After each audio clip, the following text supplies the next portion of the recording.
2030 में Commonwealth game का build कर रहे हैं जी। 2036 में हम ओलंपिक्स, समर ओलंपिक्स की बात कर रहे हैं। हिंदी बेल्ट के जो लोग हैं, बहुत बड़ा स्पोर्ट्स एंड क्रिकेट स्टेडियम बनने आ रहा है। साई को 100 एकर्स जमीन ग्राम गोरा बिशन खेड़ी में दी जाए। सचिन तेंदुलकर ने एक बहुत बड़ी बात की थी अपने भाषण में, हमारे खिलाड़ियों के मन में किसी तरह की कसस न रह जाए। क्या एक्सपेक्ट करेंगे उससे कि वो ओलंपिक में मेडल लाएगा या एशियन गेम में? स्टेट गवर्नमेंट में 100 रुपये में मिली है, 1 रुपये पर एकड़, 1 रुपये पर एकड़ के हिसाब से। अब prime minister is also like a common man. तो मैंने देखा कि यार एक फ्रैक्चर हाथ वाला बच्चा बास्केटबॉल का ट्रायल देने आया। अब ये नीरज चोपड़ा के पास इतना टाइम नहीं है कि ये सब चीज़ें, देखिए स्पोर्ट्स बिल बड़ा जरूरी था। तो सरकार और कॉर्पोरेट्स और सेलिब्रिटीज ये सब अगर जुड़ जाते हैं,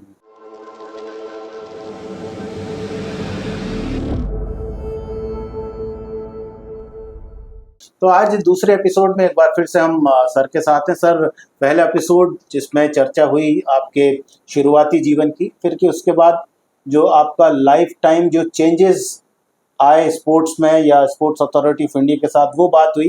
भोपाल तक का सफ़र शुरू हुआ। भोपाल में सन 2000 में स्पोर्ट्स अथॉरिटी ऑफ इंडिया ने स्टेट गवर्नमेंट के साथ मिलकर एक सेंटर बनाया जो साई का सेंटर होता है, जिसमें कम से कम 100 एकड़ की ज़मीन होती है, उस पर इंफ्रास्ट्रक्चर डेवलप किया जाता है। तो वहाँ से ही हम इस एपिसोड की शुरुआत कर रहे हैं कि भोपाल आ गए, एसटीसी के साथ काम किया, और जो ऑफिसर्स थे यहाँ पर, आपने बंसल साहब का जिक्र किया, श्रीवास्तव जी का जिक्र किया, और भी लोग थे जो आपके साथ काम कर रहे थे या आपको सपोर्ट कर रहे थे। उसके बाद सन 2000 में तब तक एसटीसी सेंटर की अच्छी खासी ख्याति हो गई थी, अच्छे अच्छे प्लेयर्स यहाँ से प्रोड्यूस होने लगे थे।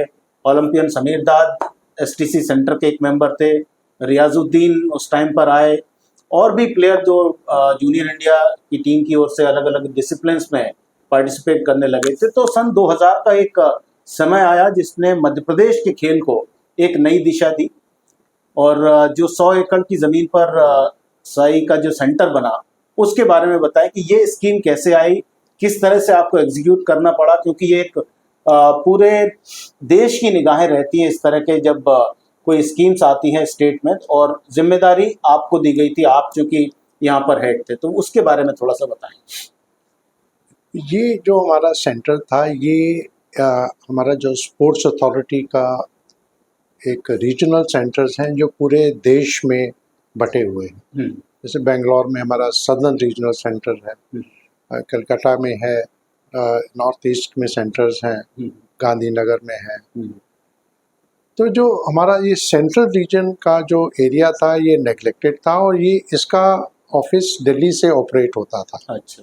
उस समय इसमें 5 स्टेट आते थे, छत्तीसगढ़, मध्य प्रदेश, उत्तर प्रदेश, राजस्थान, दिल्ली, है ना। और बाद में ये स्टेट बट गए, मध्य प्रदेश, छत्तीसगढ़ हो गया, उत्तर प्रदेश, उत्तराखंड हो गया, और दिल्ली। तो ये 5 स्टेट का जो पूरा स्पोर्ट्स का जो रीजन था, ये सब दिल्ली से होता था। तो फिर गवर्नमेंट ने ये डिसीजन लिया कि नहीं, ये दिल्ली से नहीं होना चाहिए, ये एक सेंट्रल पार्ट में होना चाहिए। तो उस समय पॉलिटिकल लीडरशिप कुछ ऐसी थी जो मध्य प्रदेश को बिलोंग करती थी। तो फिर ये डिसीजन लिया गया कि ये सेंटर भोपाल में खोला जाए। उसके लिए फिर बेसिक रिक्वायरमेंट 100 एकड़ हमारी जो लैंड होती है, क्योंकि मेरे स्टेट गवर्नमेंट से अच्छे रिलेशन थे, तो मुझे ये दायित्व सौंपा गया कि आप इसको प्रोसीड करें, इसको लीड करें। तो स्टेट गवर्नमेंट से बात की, और हमें ग्राम गोरा बिशन खेड़ी की तरफ, वो बिल्कुल जहाँ बिल्कुल पानी तक नहीं था उस टाइम पे, 2000 की बात है ये। तो हम जब वो देखने जा रहे थे, तो मैं कल्पना कर पा रहा था कि हम किस क्षेत्र में जा रहे हैं, जहाँ पे ना पानी है, ना सड़कें हैं, ना रोड्स हैं, ना कुछ पेड़ है, ना वृक्ष है, कुछ भी इस तरह का नहीं नज़र आ रहा था। और हम ऐसी जगह पे सेंटर, फिर एक चूँकि गवर्नमेंट का एक होता है कि ये एक ऐसी लैंड है जो आपको मिल सकती है। उस समय हमने कुछ और भी इंफ्रास्ट्रक्चर भोपाल में हम लोगों ने प्रपोज किए थे। आपका जो BHL का जो स्पोर्ट्स कॉम्प्लेक्स है जी वो भी हमने एक्सप्लोर किया कि वो एक रेडीमेड इंफ्रास्ट्रक्चर है जो अगर स्पोर्ट्स अथॉरिटी को मिल जाता है तो वो भी एक अच्छा रीजनल सेंटर हो सकता है। इवन TT नगर स्टेडियम की भी बात हुई थी कि TT नगर स्टेडियम भी अगर ये हमें मिल जाता है और एडिशनल लैंड मिलती है तो वहाँ भी खोला जा सकता है। तो अल्टीमेटली डिसीजन यही हुआ कि साई को 100 एकर्स ज़मीन ग्राम गोरा बिशन खेड़ी में दी जाए। और मुझे याद है कि ये 100 एकड़ ज़मीन हमें स्टेट गवर्नमेंट में 100 रुपये में मिली है, 1 रुपये पर एकड़। 1 रुपये पर एकड़ के हिसाब से। तो वो साइन भी, टेकिंग ओवर भी हम लोगों ने किया। और इत्तेफाक से जो रेवेन्यू डिपार्टमेंट में बड़े खिलाड़ी होते थे, स्पोर्ट्समैन होते थे, मैं उनका नाम अभी कुछ याद नहीं कर पा रहा, उनका बड़ा हमें सपोर्ट मिल गया। जब वो नकदी वगैरह करवानी थी तो वो सब स्पोर्ट्स वाले थे, तो मतलब जो काम बड़ी मुश्किल से होता है वो बड़ी आसानी से हो गया। Muralidharan yes yes you are right, Muralidhar ji थे, एथलेटिक्स वो खुद एथलीट थे और एथलेटिक एसोसिएशन में थे वो, मुरलीधरन जी। तो उनका बड़ा योगदान रहा, उन्होंने हमें इस लैंड को अलॉटमेंट में, फिर चूँकि स्टेट गवर्नमेंट से ऊपर से प्रेशर था तो हमें वो ज़मीन मिली। और उस ज़मीन का सबसे पहले तो हम लोगों ने उसका बाउंड्री वॉल खिंचवाया गया। और फिर चूँकि उसका इनॉग्रेशन करना था तो वो इनॉग्रेशन के लिए उमा भारती जी उस समय कैबिनेट में थी, तो स्पोर्ट्स मिनिस्टर थी। और बेसिकली उनका ये विज़न था कि क्योंकि कैबिनेट में स्पोर्ट्स मिनिस्टर होने के नाते वो चाहती थी कि उनके कॉन्स्टिट्यूंसी में कुछ इस तरह की स्कीम आए, तो उन्होंने बड़ा योगदान दिया था। और यहाँ पर उस समय दिग्विजय सिंह जी थे, तो आपस में बड़ा अच्छा कोऑर्डिनेशन था और हमें ज़मीन मिली। और उस ज़मीन में विदिन 2 to 3 ईयर्स हम लोगों ने ये पूरा इंफ्रास्ट्रक्चर डेवलप किया।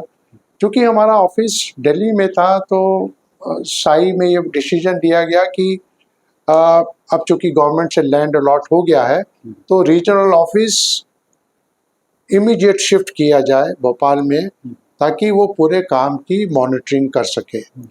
हम लोगों ने ये वेट नहीं किया, तो इमीडिएटली वो हमारा पूरा का रीजनल सेटअप जो था वो दिल्ली से भोपाल आ गया। भोपाल में उसमें शेखर दत्त जी थे, DG Sai, he was from MP cadre, तो उन्होंने हमें राजीव गांधी भवन में हमें बिल्डिंग किराए पे दिलवाई। और वहाँ से फिर हमने अपना ये काम जो था CPWD और PWD के माध्यम से इसको जो भी प्लानिंग करनी थी, और उसका बेनिफिट ये हुआ कि CPWD और PWD के पास आर्किटेक्चरल टेक्नोलॉजी तो है जी, लेकिन स्पोर्ट्स स्पेसिफिक जो नॉलेज है वो उनके पास नहीं थी। तो हम लोग चूँकि ऑन स्पॉट थे, तो ऑन स्पॉट हम लोग उनको पूरा एडवाइस करते रहते थे कि फॉर एग्जाम्पल जैसे इंफ्रास्ट्रक्चर के लिए क्या जरूरी है, नॉर्थ जैसे हॉकी ग्राउंड है वो नॉर्थ साउथ बनेगा, ईस्ट वेस्ट नहीं बनेगा। तो इस तरह की बड़ी बारीकियों की जो नॉलेज होती थी। मल्टीपर्पज़ हॉल है, मल्टीपर्पज़ हॉल जो है दूसरे टेबल टेनिस है ना, छोटे वॉलीबॉल और बास्केटबॉल के लिए तो ठीक है आपको बड़े हाइट के बनाने हैं, लेकिन आपका कॉन्टैक्ट स्पोर्ट्स है, बॉडी स्पोर्ट्स है, टेबल टेनिस जैसे गेम है, बॉक्सिंग है, इसके लिए आपको ज़्यादा हाइट हॉल बनाने की ज़रूरत नहीं पड़ती। तो कुल मिलाकर उस 100 एकड़ में कौन सी FOP कहाँ लोकेट होनी चाहिए, कहाँ आप कौन सा एरिया हॉर्टिकल्चर के लिए जाएगा, कौन सा एरिया रेसिडेंशियल के लिए जाना चाहिए, कहाँ बॉयज़ और गर्ल्स हॉस्टल के बीच में कितनी दूरी मिनिमम होनी चाहिए। तो ये जो बारीकियाँ जो अनुभव थे हमने इस सेंटर में लगाए और एक बड़ा वर्ल्ड क्लास का ये सेंटर बनकर तैयार हुआ। उस समय उस सेंटर्स में पानी की बड़ी समस्या थी क्योंकि ये पथरीला एरिया था और पानी रुकता नहीं था। तो फिर वहाँ सजेस्ट किया गया कि वाटर बॉडीज़ जो हैं डेवलप की जाए। तो वाटर बॉडीज़, ये CPWD ने बड़ा अच्छा प्लान किया कि 3 वाटर बॉडीज़ बनाई उन्होंने, कि एक सबसे बड़ी, फिर मीडियम और उसके बाद सबसे बड़ी, जी। कि एक वाटर बॉडी का ओवरफ्लो जो है वो दूसरे उसमें चला जाए, दूसरे का फिर तीसरे में चला जाए। तो उससे क्या हुआ कि हमें पानी की समस्या का जो प्रॉब्लम थी वो दूर हुई। वाटर लेवल भी, ग्राउंड वाटर लेवल भी बढ़कर आया, और फिर हमें फिर भी पानी कम पड़ रहा था, क्योंकि वहाँ की यील्ड जो थी, हमें जो पानी मिल रहा था वो 400 फीट पे जाके पानी मिल रहा था। तो जून जुलाई में जब पीक समर होता था तो पानी ख़त्म हो जाता था। तो हम लोग फिर भदभदा डैम से फिर हम लोग वाटर पाइप लेके आए, और गवर्नमेंट में था तो हमें फंड्स की कोई प्रॉब्लम नहीं थी। और नगर निगम से हमें, भोपाल नगर निगम से हमें बड़ा सपोर्ट मिला, पूरी की पूरी पाइप। तो कुल मिलाकर जो शुरुआती स्ट्रगल्स थी वो एक बड़ी अच्छी तरह से with the help of state government and the local authorities एक पूरी की गई, और एक बड़ा अच्छा एक full fledge centre of international level तैयार किया गया। 2 सिंथेटिक सर्फेसिस आए वहाँ पे, मल्टीपर्पज़ हॉल्स आए, 2 मल्टीपर्पज़ हॉल्स आए, हॉस्टल्स की फैसिलिटीज़ की गई, कैटरिंग की फैसिलिटीज़ की गई। पूरा जो सेंटर 100 एकड़ था उसको हॉर्टिकल्चर से ऐसा एनवायरनमेंट बनाया गया। हम लोग का उद्देश्य ये रहता है कि चूँकि ये सेंटर बेसिकली बनाए जाते हैं to train the national teams, हम नेशनल टीम्स को वैसा एनवायरनमेंट देना चाहते हैं जो उनको विदेशों में जाकर Olympics, Asian games, Commonwealth games या वर्ल्ड चैम्पियनशिप में मिलता है, जो खाने का स्टैंडर्ड है, लिविंग स्टैंडर्ड है। क्योंकि हम लोग ये पूरी कोशिश करते हैं कि हमारे खिलाड़ियों के मन में किसी तरह की कसस न रह जाए कि यार हम विदेश में गए थे तो वहाँ तो ये था, हमारे पास नहीं है जी। तो ये जो एक मेंटल लेवल होता है, ये बहुत बड़ा बैरियर होता है, और ये परफॉर्मेंस में भी अफेक्ट करता है। अगर आप खिलाड़ी की जो साइकोलॉजी अगर आपने स्ट्रांग कर दी तो उसका सेल्फ कॉन्फिडेंस बढ़ेगा, और वो आपको पक्का देश के लिए लड़ कर आएगा। अब वो अगर जाकर कंपेयर करेगा अपने आप को विदेशों के इंफ्रास्ट्रक्चर से, विदेशों की टेक्निक से, विदेशों के सिस्टम से, खान पान के स्टाइल से, तो साइकोलॉजिकली तो वो 50% वैसे ही डाउन हो गया। तब साइकोलॉजिकली 50% डाउन हो गया तो आप क्या एक्सपेक्ट करेंगे उससे कि वो ओलंपिक में मेडल लाएगा या एशियन गेम में। तो हम लोग के यहाँ ये पूरा प्रयास रहता है कि खिलाड़ियों को उस तरह का एनवायरनमेंट दिया जाए जो उनको विदेशों में मिलता है। तो कुल मिलाकर इस सेंटर की स्थापना के पीछे यही उद्देश्य था कि एक तो जो हमारा रीजनल बैलेंसिंग साई का ये भी काम होता है जी, कि जो स्पोर्ट्स इंफ्रास्ट्रक्चर पूरे देश में डेवलप होगा, क्योंकि गवर्नमेंट ऑफ इंडिया के फंड से हो रहा है, वो रीजनल इम्बैलेंस ना हो। ऐसा ना हो कि बेंगलोर में ही इंफ्रास्ट्रक्चर बन गया या गुजरात में ही बन गया या नॉर्थ ईस्ट, मतलब गवर्नमेंट साई में ये होता है कि पूरा देखा जाता है, पूरे कंट्री को कवर करना है, irrespective of the political parties. ये हमारा उद्देश्य होता है कि इंफ्रास्ट्रक्चर जो है वो इक्वली अच्छी और बैलेंस्ड वे में बने। तो उसको देखते हुए ये सेंट्रल इंडिया में ये बहुत बड़ा इंफ्रास्ट्रक्चर बना, और उसके बाद में धीरे धीरे हमारी जो हॉस्टल फैसिलिटीज़ बड़ी, फैकल्टी धीरे धीरे बड़ी, स्विमिंग पूल का निर्माण हुआ। और अब मुझे पता लगा है कि NIS पटियाला में ये सोच आई है कि हमारी जो एकेडमिक इंस्टीट्यूशंस हैं वो पटियाला, बेंगलोर और कलकत्ता तक सीमित ना रहकर ये पूरे देश में फैलने चाहिए। अब जैसे ग्वालियर को किया, त्रिवेंद्रम में NIS एकेडमिक्स है, तो उस तरह भोपाल में भी एक ऐसी सोच बनी है कि यहाँ पे भी एकेडमिक इंस्टीट्यूशन का एक फैकल्टी खोली जाए।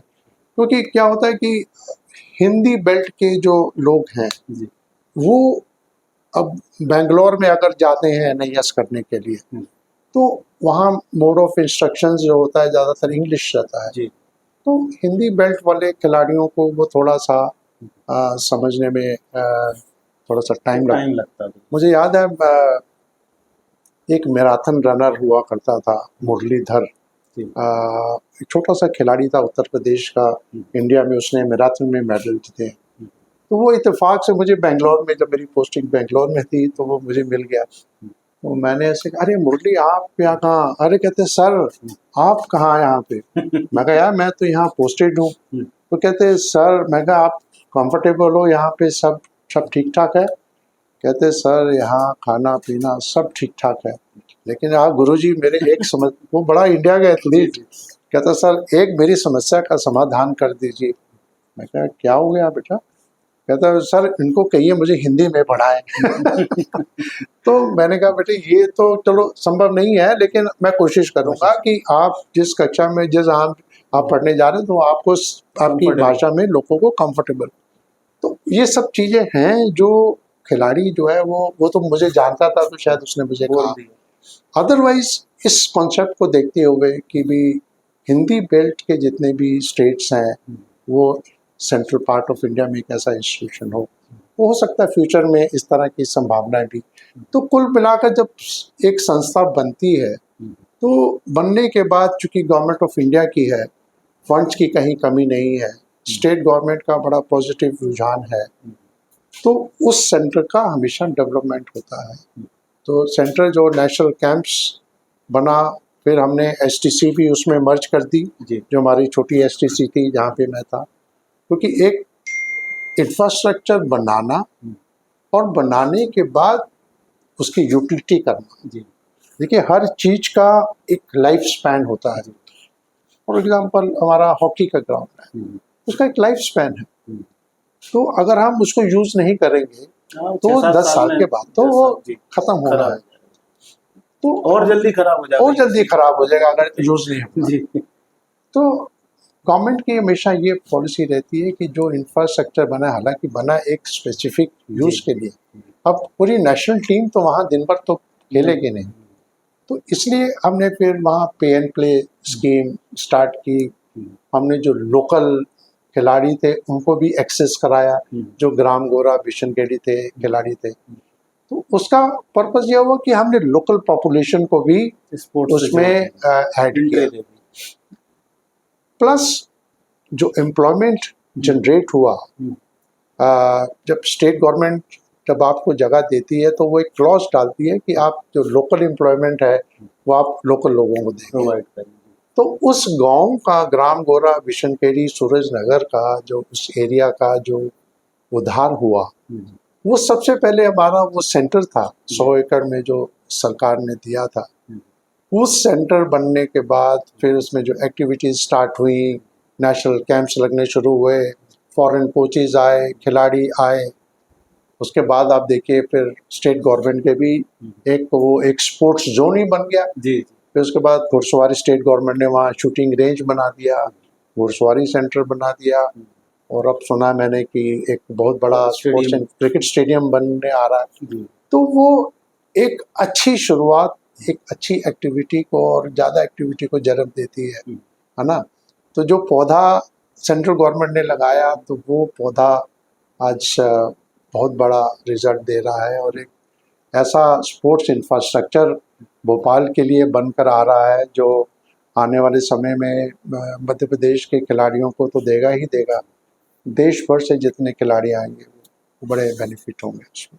सर जब ये इंफ्रास्ट्रक्चर रेडी हुआ था और उसके बाद हमने देखा था कि जो सीनियर कैंप्स थे इंडिया के, चाहे वो जब 2 टर्फ बन गए तो वुमेन और मेन टीम ज़्यादातर टाइम यहीं पर टूर्नामेंट्स की तैयारी करती थी, जो कैंप्स लगते थे। उसके पीछे क्या कारण रहा?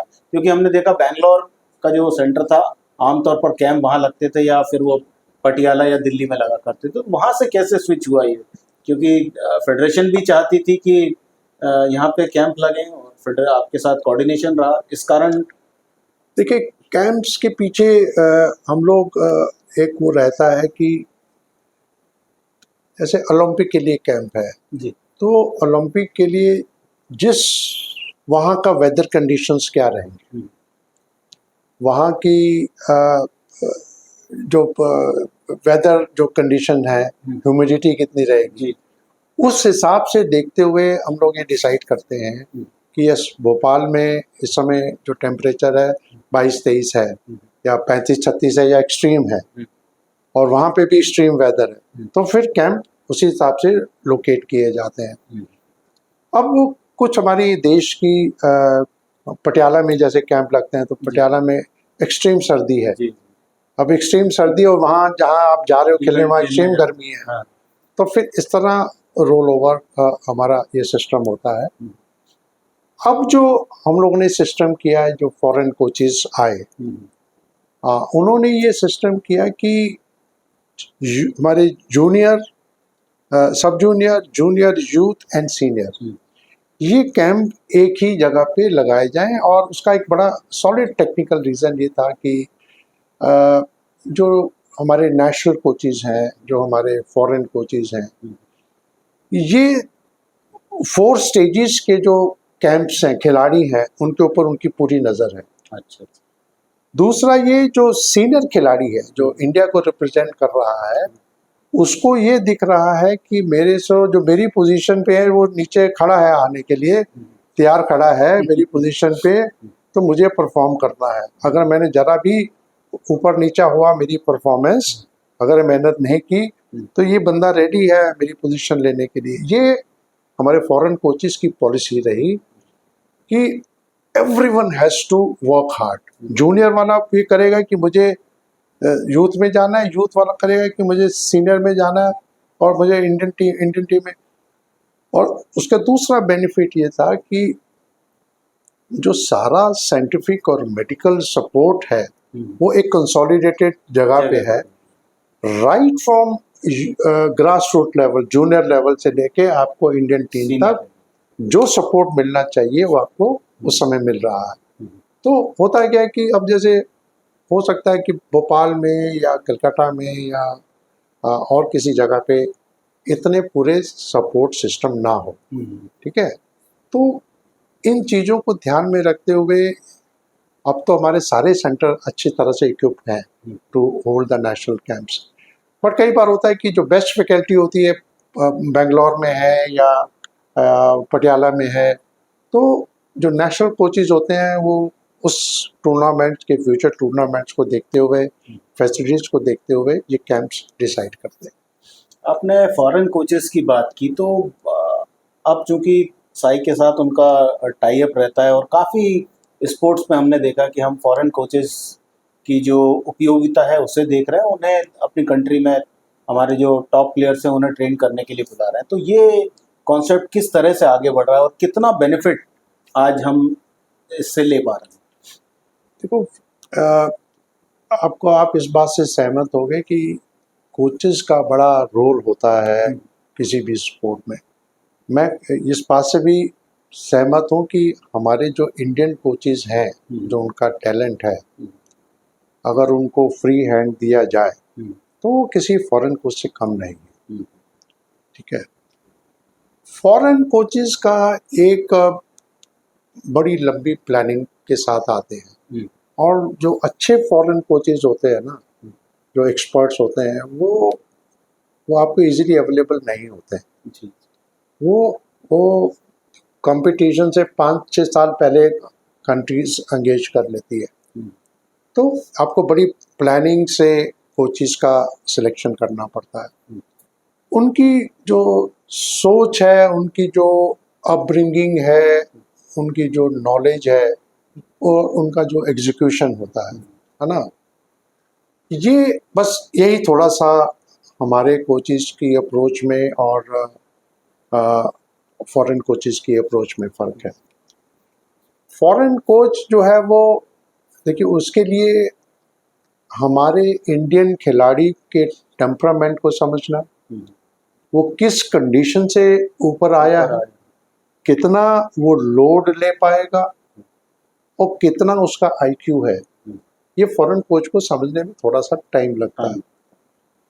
प्लस एज ए खिलाड़ी मैं कितनी अपनी बात फॉरेन कोच तक पहुंचा पा रहा हूँ, वो एक बहुत बड़ा मुद्दा होता है। अगर इंडियन कोच है तो वो उसको तो आप बड़े अच्छे से, समझा इंडियन कोच है वो पूरे सिस्टम को जानते हैं कि किस ग्रोथ से ऊपर आ रहा है ना, इसका फैमिली बैकग्राउंड क्या जी। है ना, और ये कहाँ इसमें क्या क्या कमियां हैं और कहाँ इसकी इंजरी है। होता क्या है कि खिलाड़ी अक्सर अपनी इंजरी छुपा जाता है, जी जी, लेकिन जो इंडियन कोच है वो तो पहचान लेता पहचान लेता है, चेहरा पकड़ देख के लेता है, पता चेहरे से पहचान जाएगा, या उसको एक हिस्ट्री पता रहती है कि ये कोच फलाने कोच के पास था, या इसको वहाँ इंजरी हुई थी, इसकी कहाँ रिकवरी हुई है, कहाँ ट्रीटमेंट है। जो फॉरेन कोचेज हैं वो थोड़ा सा उसको लाइटली ले लेते हैं, वो दे बिलीव इन, बड़े पॉजिटिव सोच के साथ आते हैं कि यस रिहैबिलिटेशन जो है वो बड़ा इम्पोर्टेंट रोल प्ले करता है, तो वो रिहैब करते हैं खिलाड़ियों को, गवर्नमेंट को बताते हैं कि हाँ इसका वहाँ जगह ट्रीटमेंट हो सकता है। तो एक फॉरेन कोच जब कोई बात मिनिस्ट्री में कहता है तो उसको थोड़ी सी ज़्यादा तवज्जो दी जाती है, बट नेचुरल है। तो वो एक बस थोड़ा सा डिफरेंस है। बाकी मैं ये मानता हूँ कि जो अगर हमारे इंडियन कोचिस को फ्री हैंड दे दिया जाए जो फॉरेन कोचिस को दिया जाता है, तो Indian coaches can do excel. Sir, आपको गवर्नमेंट ने winter Olympics, Asian games, Commonwealth games, world championship, जो वर्ल्ड के टॉप क्लास जो इवेंट्स होते हैं उसमें डेलीगेशन के रूप में भेजा, कहीं पे आप इंचार्ज भी रहे हैं कहीं कहीं जगह। तो ऐसी जगह जब जाते हैं तो आमतौर पर जो आम धारणा है, जो लोग समझते हैं कि ये एक डेलीगेशन गया, ये आएगा जाएगा घूम के आ जाएगा, लेकिन चूंकि आप इतने बड़े बड़े इवेंट्स में गए तो वहाँ क्या कुछ डेलीगेशन देख कर आता है और किस तरह से उसको इम्प्लीमेंट हम अपने इवेंट्स के लिए करते हैं या हमारे देश में जो स्पोर्ट्स के डेवलपमेंट के लिए करते हैं। Learning is a never ending process. ये गवर्नमेंट क्यों एडमिनिस्ट्रेटर्स को या कोचेस को रिफ्रेशर कोर्सेज के लिए बाहर भेजती है? To enhance their vision. एक एडमिनिस्ट्रेटर की एक अपनी सोच होती है कि यार जो मैं कर रहा हूँ वो सही है ना। हम जब हमने जब दुनिया देखी, दुनिया में जो डेवलपमेंट देखा, इंफ्रास्ट्रक्चर वाइज, प्लेयर्स के रहने की कंडीशन, कोचेस का behaviour, kitting, equipment, general behaviour of the public and how the events are organised. देखिए, हमें जब गवर्नमेंट ने 2006 में भेजा था मेलबोर्न में, क्योंकि 2010 में कॉमनवेल्थ गेम्स इंडिया में होने थे, तो 4 साल से पहले से तैयारी चल रही थी कि भाई हाँ, I was fortunate that I was also one of the member of the team. अब आप देखिए कि मेलबोर्न क्रिकेट क्लब जो है वहाँ पे इनॉग्रेशन हुआ। वो क्रिकेट का एक स्टेडियम था। नॉर्मली इंडिया में अगर आप कल्पना करो कि किसी क्रिकेट स्टेडियम में आप 1.5-2 लाख की कैपेसिटी का इनॉग्रेशन के लिए मिल जाए तो थोड़ी सी डिफ़िकल्ट सी सिचुएशन होती है, क्योंकि बीसीसीआई से आपको अगर ये करना है तो बीसीसीआई के थ्रू जाना पड़ेगा। वहाँ पे Melbourne cricket club opening and closing ceremony के लिए अवेलेबल, उसमें कोई इवेंट नहीं हुआ लेकिन ओपनिंग एंड क्लोजिंग सेरेमनी बहुत बड़े जो इवेंट होते हैं वो हुए वहाँ। प्लस वहाँ का जो इंफ्रास्ट्रक्चर डेवलप हुआ वो हमने देखा। एक वॉलंटियर्स का जो स्कीम था कि 15 साल का बच्चा और 90 साल का बच्चा भी वॉलंटियर के रूप में काम कर रहा था। ये एक नई सोच हमने देखी वॉलंटियर्स की, और आपको इस तरह से वो मदद कर रहे थे कि आप को कोई चीज़ किसी अनजान व्यक्ति को अपने डेस्टिनेशन में पहुंचने में ज़रा सी तकलीफ नहीं थी। आपका जो एक्रीडिटेशन था that was free for buses, for trams, for electrical trains, उसके लिए फ्री था। Accreditation was valid to go any number of, आपका जो ट्रांसपोर्ट सिस्टम था वो हो गया। आपने जो रहने की व्यवस्थाएं की जो स्पोर्ट्स विलेज। स्पोर्ट्स विलेज जो किया आपने, एफओपी के पास किया। इंफ्रास्ट्रक्चर जो था, जैसे हॉकी का ग्राउंड, हॉकी के ग्राउंड में उन्होंने कोई ऐसा फिक्स इंफ्रास्ट्रक्चर नहीं बनाया, इट वाज ऑल टेम्परेरी। हमारे यहाँ ज़्यादातर हम लोग बड़े बड़े इंफ्रास्ट्रक्चर बना देते हैं, उसको बाद में मेंटेन करना मुश्किल होता है। एक मेन पवेलियन बनाया, और मेन पवेलियन के जो बाकी जो surrounding infra, it was all temporary. फिर वहाँ there is no VIP culture. हम सेमीफाइनल मैच देख रहे थे, और मेरे साथ अमृत बोस थी प्रेसिडेंट, उस समय हॉकी फेडरेशन था, वुमेन का सेमीफाइनल चल रहा था। तो मुझसे अमृत बोस कहती, राजेंद्र पता है तुम्हारे सामने कौन बैठे? मैं कहा नहीं। कहते प्राइम मिनिस्टर ऑफ ऑस्ट्रेलिया। अच्छा।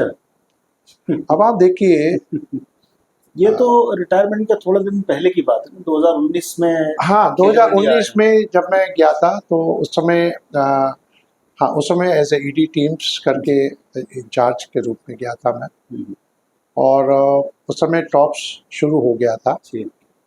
और टॉप्स एक ऐसा स्कीम आई जो जिसने सारी समस्याओं का समाधान खत्म कर दिया। जो टीम्स में जो सपोर्ट, मैनेजमेंट सपोर्ट हम लोग देते थे, तो उसमें कई चीज़ें छूट जाती थी। तो उसमें फिर गवर्नमेंट ने डिसाइड किया कि खिलाड़ी को अचीवमेंट के लिए उसके सारे दरवाजे खोले जाए। जो हमारे मेडल प्रोस्पेक्ट्स हैं ओलंपिक में, वो स्कीम बनाई गई, और उसके तहत आपकी जो सारी रिक्वायरमेंट्स हैं, आप एज ए एथलीट, आपके साथ एक यंग प्रोफेशनल आपके साथ जोड़ा जाता है, और वो आपकी सारी पूरा प्लान करेगा। अब खिलाड़ी को ये नहीं पता होता कि उसके लेवल के कितने और खिलाड़ी देश में हैं, विदेशों में हैं। ओलंपिक में कितने खिलाड़ी हैं, जैसे फॉर एग्जाम्पल नीरज चोपड़ा का, कि टॉप 10 खिलाड़ी, अगर नीरज 88-87 मीटर फेंक रहा है, तो उस रेंज के कितने खिलाड़ी पूरे देश में हैं। अब ये नीरज चोपड़ा के पास इतना टाइम नहीं है कि ये सब चीज़ें रिकॉर्ड रखे।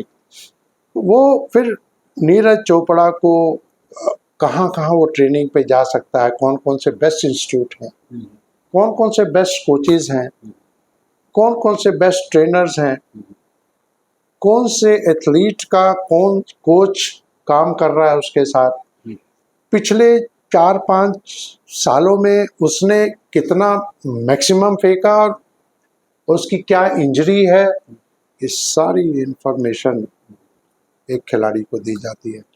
फिर आपको कहाँ कितने साल ट्रेनिंग करनी, कहाँ पे ट्रेनिंग करनी है, कौन सा बेस्ट इंस्टीट्यूट है, वहाँ वो ट्रेनिंग बताया जाएगा, उसको नीरज चोपड़ा को वहाँ भेजा जाता है ना। फिर कोचेस डिसाइड करते हैं कि इसको कहाँ कहाँ और भेजना है, या किसी और टेक्निकल सपोर्ट की ज़रूरत है। नीरज चोपड़ा का 1 महीने का रेस्ट है, तो 1 महीने के रेस्ट के दौरान वो घर पे है, तो घर पे उसकी क्या क्या रिक्वायरमेंट है, उसको पर्सनल जिम चाहिए, उसको प्रॉपर न्यूट्रिशन के लिए डाइटिशियन चाहिए। तो ये ओवरऑल विजन जो था खिलाड़ी, और ये खाली इंडिया में नहीं, ये वर्ल्ड वाइड ये फिनोमेना है कि अगर आपको इंटरनेशनल लेवल पे मेडल जीतना है, तो आपको ये पूरे सपोर्ट सिस्टम पे देना ही पड़ेगा खिलाड़ी को, ठीक है। तो ये सब प्रोवाइड, फिर उनको अब पर्सनल नीड है, आपको मोबाइल भी फ़ोन चार्ज करना है, तो स्टाइपेंड दिया जा रहा है 50,000 75,000 अब बढ़ गया होगा। तो कहने का मतलब है, एक खिलाड़ी जो टॉप्स की ब्रैकेट में आ गया, वो उसको सारी फैसिलिटीज़ देना, उसको फुल फ्लेश सपोर्ट करना, है ना, उसको कहीं किसी को भागने की जरूरत नहीं कि मुझे फ्री रखना, बस आप अपने आपको सिर्फ ट्रेनिंग करनी है, आपका बस देश में ट्रेनिंग करनी है, विदेश में करनी है, इस कोच के साथ करनी है, इस बंदे के साथ करनी है, मुझे अपना पर्सनल कोच लेके जाना, उसका भी खर्चे, मतलब you name it and you get it. But उसकी एक हमारी टॉप्स की जो हाई लेवल कमेटी होती थी, जो सेक्रेटरी स्पोर्ट्स, डीजी, सब लोग रहते हैं, टॉप्स के हेड रहते हैं, कुछ प्रोमिनेंट प्लेयर्स रहते हैं, तो वो उसको प्रॉपर मॉनिटरिंग करते हैं कि हाँ, ये जो हम पैसा स्पेंड कर रहे हैं ये बड़े सही दिशा में जा रहा है, सही रिजल्ट्स देगा, आने वाले टाइम पे अच्छे रिजल्ट्स देगा। और ये टॉप सीनियर के साथ और जूनियर्स के साथ भी सभी के साथ है। तो ये गवर्नमेंट ऑफ इंडिया की जो स्कीम थी, ये बड़ी बहुत ही सक्सेसफुल स्कीम है, और मुझे लगता है कि ये स्कीम अगर कंटिन्यू रहेगी और रहनी भी चाहिए, इससे जो ओपनिंग मिली है, खिलाड़ियों का जो विजन बढ़ा है, इससे आने वाले टाइम पे हमारा देश का जो स्पोर्ट्स का भविष्य है बहुत उज्जवल। अभी सर स्पोर्ट्स बिल आया है और जिसमें ये कहा जा रहा है कि इससे और हम अपने स्पोर्ट्स को डेवलप करेंगे, फेडरेशंस का भी उसमें सपोर्ट रहेगा, और गवर्नमेंट चूँकि अब आने वाले समय में ओलंपिक्स, कॉमनवेल्थ गेम्स के लिए भी प्रयास कर रही है कि हमारी कंट्रीज़ में हो, तो स्पोर्ट्स बिल पर आप क्या कहेंगे? देखिए, स्पोर्ट्स बिल बड़ा ज़रूरी था। कुछ कमियां जो मेन इसका मुद्दा वही था कि ट्रांसपेरेंसी सिस्टम हो और खिलाड़ी को फ्रीडम। फेडरेशंस की जो लड़ाई चलती है, हाँ, आपस में एनएसएफ जो दो एसोसिएशन, हाँ, जो मिसमैनेजमेंट होता था, गुड गवर्नेंस जो है जी, और एथलीट वेलफेयर। देखिए, वो एथलीट वेलफेयर अल्टीमेटली हम जितनी भी बातें कर लें, अगर आप अल्टीमेटली एथलीट का वेलफेयर नहीं हो रहा ना, मेडल भाला तो नीरज ने फेंकना है, सिंधु ने जाके खेलना है, खेलना तो खिलाड़ी ने, पसीना मेडल ने, आप वही। और अगर हमारी गवर्नेंस ठीक नहीं है तो फिर हम वी स्टैंड नो वेयर, है ना, हम सिर्फ बातें ही कर पाएंगे। तो ये एक बहुत बड़ा कदम है गवर्नमेंट ऑफ इंडिया का, आई टेल यू। और इस स्पोर्ट्स बिल के आने से जो ट्रांसपेरेंसी बढ़ेगी, अब आप देखिए आईओए में एक ऐसी शख्सियत पीटी उषा आ गई है कि जो समझती है कि क्या होना चाहिए यार खिलाड़ी के लिए, क्या चाहिए खिलाड़ी को, है ना, उनका कोई पर्सनल स्वार्थ नहीं है। She has achieve the highest. जो जो जो खिलाड़ी खुद उस लेवल तक खेल के आया है, तो वो तो देश के खिलाड़ियों की मेंटेलिटी को समझेगा ना। मुझे नहीं लगता कि इससे अच्छी कोई चॉइस हमारे देश के लिए हो सकती थी। एक कितना भी बड़ा एकेडमिक बंदा हो या ब्यूरोक्रेट हो, वो शायद उतनी डेप्थ तक ना सोच पाए जितनी डेप्थ तक हमारी पीटी उषा सोच पाएंगी और उस चीज़ को इम्प्लीमेंट कर पाएंगी।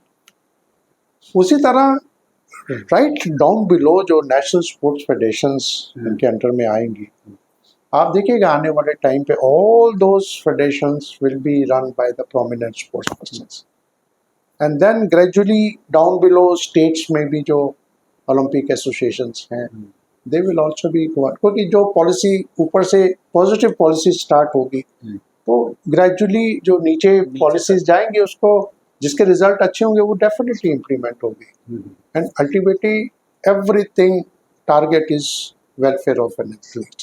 आपने बहुत नज़दीक से पीटी उषा जी को देखा, जैसे आपने बताया जब आप बैंगलोर में पोस्टेड थे तब देखा था, तो क्या मन में विचार आता था कि ये इतने बड़े लेवल का प्लेयर है और आज हम उनके साथ अड़ोसी पड़ोसी बन के हैं? पीटी उषा जो थी वो फॉर्चुनेटली क्योंकि अंतर्राष्ट्रीय खिलाड़ी थी तो उनको बेंगलोर में हम लोगों ने एकोमोडेशन, रेजिडेंशियल एकोमोडेशन दिया था, और वो इतनी सिंपल और इतनी ऑनेस्ट थी अपने ट्रेनिंग के प्रति, अपने कोचिज़ के प्रति।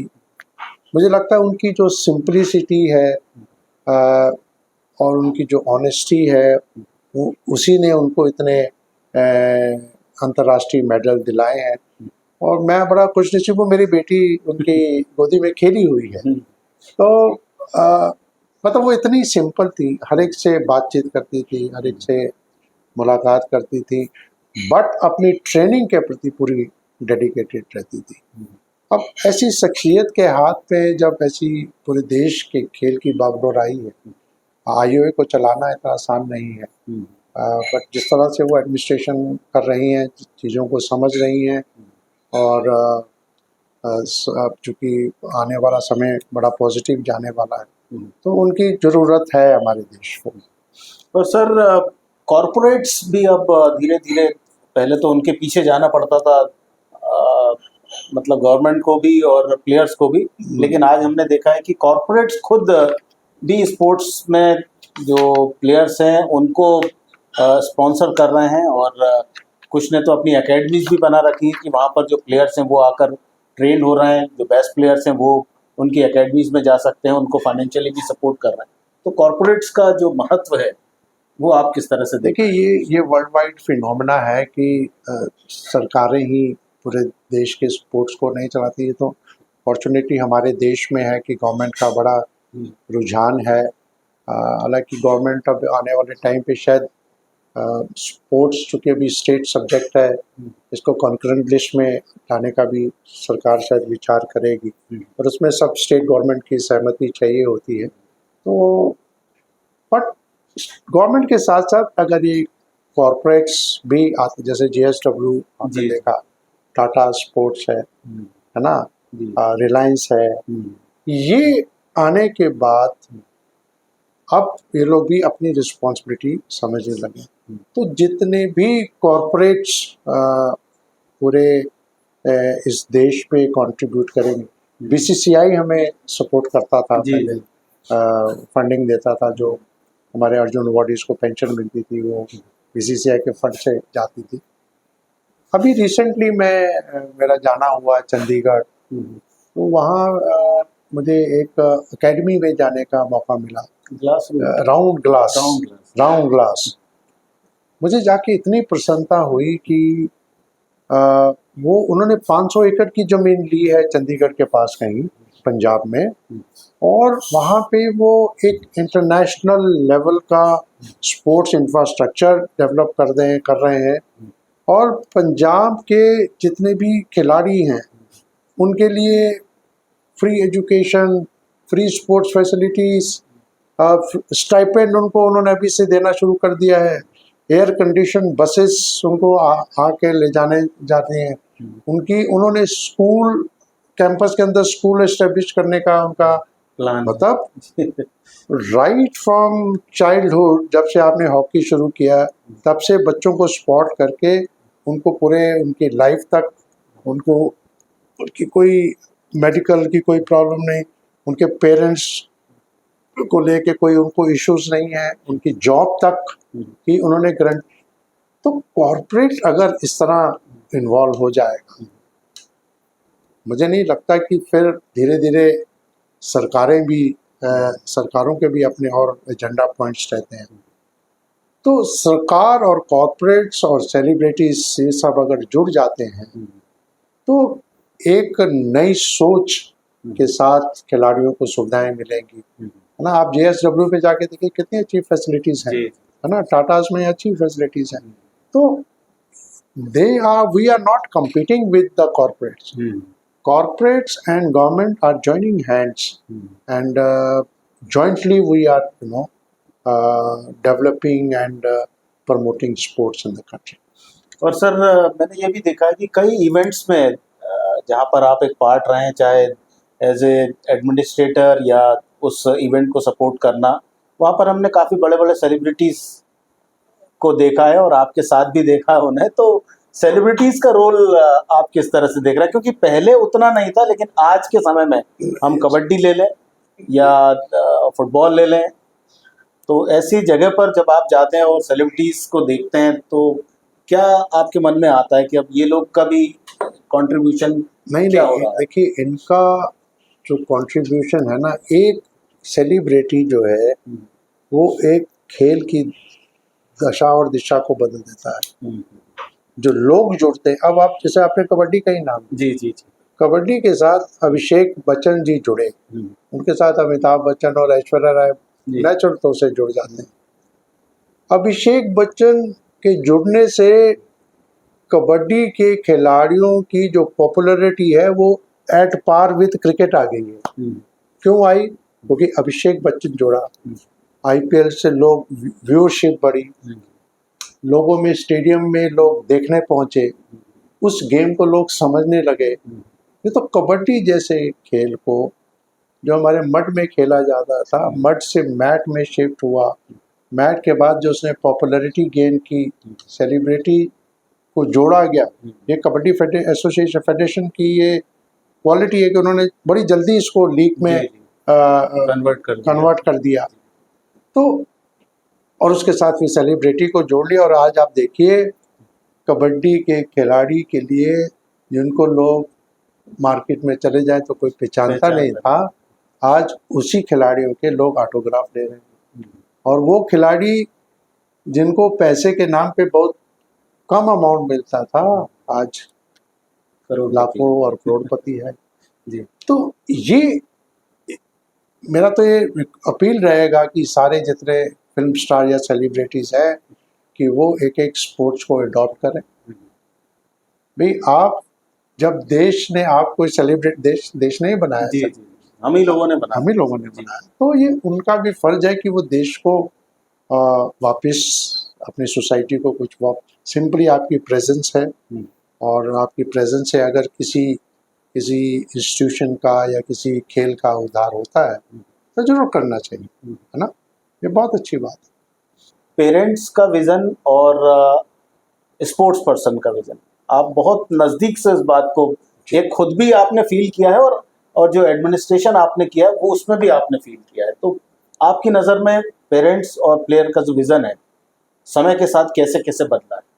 देखिए, मैंने एक मीटिंग अटेंड की थी जिसमें सचिन तेंदुलकर और सहवाग की वाइफ्स ने एक स्कूल खोला था दिल्ली के आसपास कहीं, सहवाग के गाँव में। तो उस इनॉग्रेशन में मैं भी था, और उस समय मेरी सहवाग और सचिन तेंदुलकर जी से मुलाकात। मेरे ख्याल में वीरेंद्र सहवाग का वीरेंद्र सहवाग, हाँ जी, उनके जो फादर ने कहा था, तो शायद अब उन्होंने उस बात को वो किया कि फादर चाहते थे कि मैं मतलब बच्चों के लिए कुछ करूं, तो इसलिए उन्होंने वो तो उस स्कूल में सचिन तेंदुलकर ने एक बहुत बड़ी बात की थी अपने भाषण में, और मैं कई बार कोट भी करता हूँ। उन्होंने कहा था कि हमें देश में अगर खेलों को आगे ले जाना है ना, तो हमें बच्चों के माँ बाप को और स्कूल के प्रिंसिपल्स को इनकी काउंसलिंग करनी चाहिए। कहते ये दो शख्सियत ऐसी हैं जो हमें हमारे देश के खेल में बहुत बड़ा योगदान दे सकते। कहते हर एक माँ बाप चाहता है कि मेरा बेटा IAS बन जाए, मेरा बेटा IPS, इंजीनियर, डॉक्टर। कोई नहीं चाहता कि, और फिर प्रिंसिपल चाहते हैं कि ये एक पीरियड हमारा खेल का हो और बाकी बच्चे हमारा रिजल्ट 100% हो। तो कहता अगर ये दो पर्सनैलिटीज को अगर हमने काउंसलिंग कर दी तो वो दिन दूर नहीं कि हम आने वाले टाइम पे ओलंपिक्स में बैठ। तो बात मुझे बहुत अपील की कि yes, this is the right perception, कि जहाँ इनका बहुत बड़ा रोल जी। अभी बच्चों की जो बात आप कह रहे हैं, हमारे जो खिलाड़ी है, खिलाड़ी का जो विजन है वो इतना ही सीमित है कि हम 3 या 4 नेशनल खेल लें और हमें गवर्नमेंट जॉब मिल जाए, या कहीं प्राइवेट में कहीं अच्छी पोजीशन पे हम पहुंच जाएं। हमारा vision Olympic, Commonwealth game, Asian championship और वर्ल्ड कप में मेडल जीतने का नहीं होता। तो उनकी सोच में भी परिवर्तन लाना बहुत ज़रूरी है। तो ये सब चीज़ें अब बहुत ही पॉजिटिव डायरेक्शंस में इस वक्त काम हो रहा है। और आई टेल यू कि हमें जब मर्ज पता लग जाए कि हाँ प्रॉब्लम कहाँ है, तो उसका हम सलूशन भी निकालेंगे, है ना। हमारे देश में जो खेलने वाला तबका आता है वो बड़े निचले स्तर से ऊपर आता है, ठीक है। बड़े अच्छे कुछ discipline, table tennis, shooting, tennis, ऐसे बैडमिंटन जैसे खेल हैं जो एलीट क्लास के बच्चे आते हैं। उन बच्चों की सोच में परिवर्तन लाना, उनको एलीट क्लास के लेवल में लाना, ये बहुत बड़ा। जैसे कबड्डी के खिलाड़ियों का जो विजन बड़ा है जी, है ना, उस सोच तक लाना पड़ेगा आपको, है ना। आप अगर आपके सामने 10 डिशेस रखी हैं, आपको पता है कि हाँ ये मेरे लिए है। आपके सामने गवर्नमेंट जॉब्स फैसिलिटीज़ रखी, हाँ ये पता है कि अंडर स्पोर्ट्स कोटा हमें मिलेंगी। ये सब चीज़ें जब आपके सामने आपको दिखेगा, ये तभी दिखेगा जब आपका आईक्यू लेवल, आपका जो गुड गवर्नेंस से जो आपको उस लेवल तक लाया जाएगा, आपकी सोच बढ़ेगी। आप सोचोगे कि नहीं, मुझे नौकरी के अलावा भी मुझे और भी अचीवमेंट ला और भी सकता हूँ। अचीवमेंट लाना है, मुझे तो देश के लिए खेलना है। और देश में खेलने के बाद नीरज चोपड़ा ने जो एग्जाम्पल सेट किया है, अभी तो लोग क्रिकेट की बात करते थे कि क्रिकेट में पैसा, क्रिकेट में पैसा। आज नीरज चोपड़ा ने इंडिविजुअल स्पोर्ट्स में लाके करोड़पति बन गया, दिखा दिया कि इंडिविजुअल स्पोर्ट्स में भी अगर आप मेहनत करोगे तो पैसे की कहीं कमी नहीं है, विजन की कहीं कमी नहीं है। बस आपको अपनी सोच में फर्क लाना है, सोच को सीमित नहीं करना है कि हाँ मुझे गवर्नमेंट जॉब मिल गया, 1-2 साल तक डिपार्टमेंट में खेलूंगा, उसके बाद तो डिपार्टमेंट पूछेगा नहीं। तो वो एक उस दिशा में बड़ा अच्छे काम हो रहे हैं। और I think India will be a very big sporting nation in times to come. बिल्कुल। और सर जिस तरह से अपने अनुभव के साथ बता रहे हैं कि भारत में खिलाड़ी क्या कुछ कर सकते हैं, आपको केवल शिद्दत से मेहनत करनी है और देश के लिए खेलना है। और देश के लिए जब आप खेलेंगे तो फिर आप एक अलग जज्बे से खेलेंगे और देश का मान आपके हाथों में रहेगा। सर जिस तरह से ओलंपिक्स में मेडल आ रहे हैं, क्योंकि आप लगभग 5 दशक से खेलों को देख रहे हैं, शुरुआत में हम केवल देखते थे कि हॉकी टीम गई है, ये मेडल ले आई तो ठीक है, अदरवाइज बाकी प्लेयर्स हमारे इंडिविजुअल या टीम इवेंट्स में टॉप 8 में भी आ गए तो बहुत बड़ा हम मानते थे। लेकिन आज जो सिनेरियो चेंज हुआ है, जो लिएंडर पेस ने इंडिविजुअल मेडल जीता, उसके बाद कर्णम मल्लेश्वरी, उसके बाद राज्यवर्धन सिंह राठौर, और 2008 में तो फिर इंडिविजुअल में जो गोल्ड बिंद्रा जी ने निशाना लगा दिया, उससे परिदृश्य और बदला है। और अब तो 5-5, 6-6 मेडल ओलंपिक्स में आने लगे। पर फिर भी हमें लगता है, चूंकि स्पोर्ट्स से आप जुड़े हैं, तो आपको लगता है कि ये वाकई उतने नहीं है जितने हम तैयारी करते हैं। तो आपका नजरिया कैसा है भारतीय खेल जगत को देखते हुए? पिछले 5 दशक आपने देख लिए हैं। देखिए, मैंने तो आई एम सो ब्लेस्ड कि मुझे इस ऑर्गेनाइजेशन में काम करने का मौका मिला।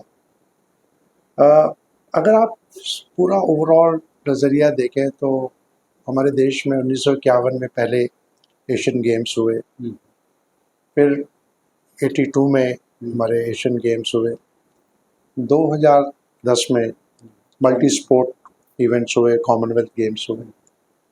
अब हम 2030 में कॉमनवेल्थ गेम का बिड कर रहे हैं।